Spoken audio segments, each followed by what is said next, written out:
As Washington, D.C. hums with debate over extending the Tax Cuts and Jobs Act of 2017, the Trump tax cuts, and slashing wasteful spending through the Department of Government Efficiency, or DOGE, we have an incredible opportunity to rethink the size and scope of the federal government in the lives of everyday Americans.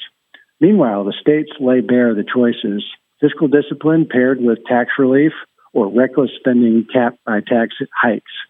The results aren't random. Economics rewards the prudent and punishes the profligate. Look at Maryland, practically in Washington, D.C.'s shadow, where Governor Wes Moore and the legislature face a $3 billion deficit, a self-inflicted wound from overspending after years of budget surpluses under Republican Governor Larry Hogan. Their remedy? Tax increases. Moore wants to hike the top income tax rate, which, with local taxes included, could reach a whopping 9.7%, near the nation's highest.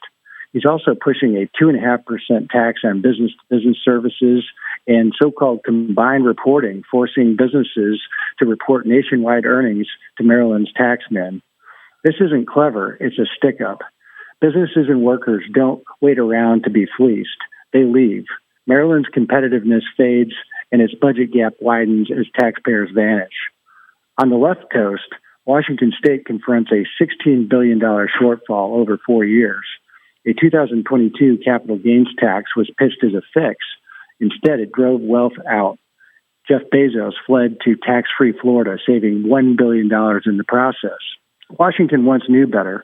Post-2001 recession, Governor Gary Locke tackled a $2.4 billion deficit without tax hikes, cutting waste and sharpening priorities. Now Governor Jay Inslee peddles a wealth tax and business levies. A state that boomed with opportunity now leaks residents. Its policy has become a masterclass in decline, unfortunately.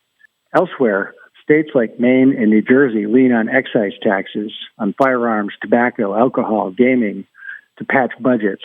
One particularly concerning example comes from the Buckeye State, where Ohio's Governor Mike DeWine wants to double the sports betting tax from 20 to 40%. When lawmakers in Ohio legalized sports betting and taxed it at a 10% rate back in 2022, it was really to kickstart the industry. But now Governor DeWine is squeezing again. Jumping from 10 to 40% taxes is not a strategy. It's government greed, plain and simple. People duck these taxes by betting in unregulated markets offshore, cutting back, or bolting. Revenue stays shaky, but the mirage persists. And this time, the tax increase is sold to help Cleveland pay for a new football stadium. Well, taking a step back just for a minute, real conversations need to be had around the idea of governments, read that, taxpayers, fund professional sports stadiums owned by billionaire owners in the first place. That needs to be a real conversation across the states before taxpayers are asked to pay more. Contrast this with states choosing common sense over expedience. Louisiana, in December, ditched its progressive income tax for a flat 3% rate. That's the sixth state since just 2022 to reject the myth that soaking the successful fills budget coffers. This flat tax revolution is a story that needs to be told and retold, since the Washington, D.C. media is more fixated on the gossip of the day versus real tax reforms that impact millions of hardworking taxpayers across the country. One of the flat tax states, Idaho, just this week shaved its flat tax again by nearly a half a percentage point, proving reform can build momentum.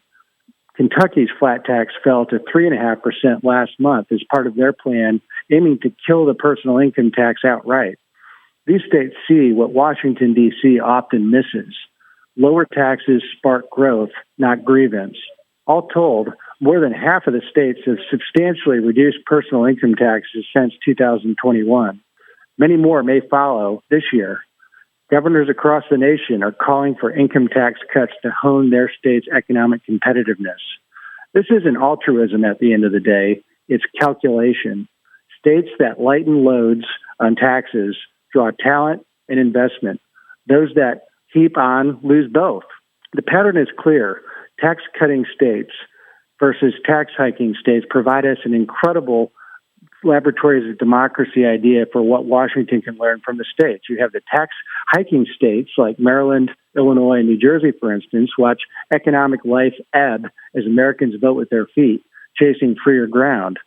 Punish earners and firms, and you'll get less of each. Couple that with the fiscal folly and the spiral tightens. More taxes chase dwindling taxpayers. Tax-cutting states, however, see the reverse, growth in in-migration. People work for themselves, not bureaucracies. Washington, D.C. is wrangling over the 2017 tax cuts, and the huge debate that revolves echoes this split between the states. States raising taxes sound a warning. Competitiveness dies.